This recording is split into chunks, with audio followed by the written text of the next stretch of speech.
রান্না করেছো গো আজকে? থালি সাজাচ্ছি, দেখতে পেয়ে যাবে। আচ্ছা, যে গরম ভাত এখানে আছে।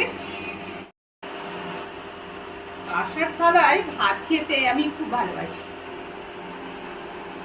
ব্যবহার করলে একটু পরিষ্কার করতে, হয়তো কাজের দিকে কি বলি লেবু দিয়ে পরিষ্কার করে দেয়, বেশ পরিষ্কার থাকে। তাহলে এই করলা ভাজি করেছি, করে করলা ভাজি নিলাম।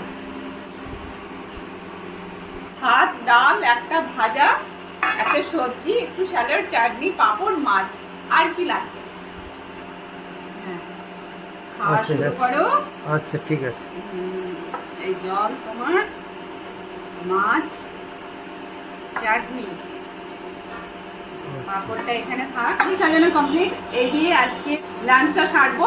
তোমরা সকলে ভালো থেকো, সুস্থ থেকো। তোমাদের সাথে আমার আবার অনেক গল্প হবে। চলো, টাটা।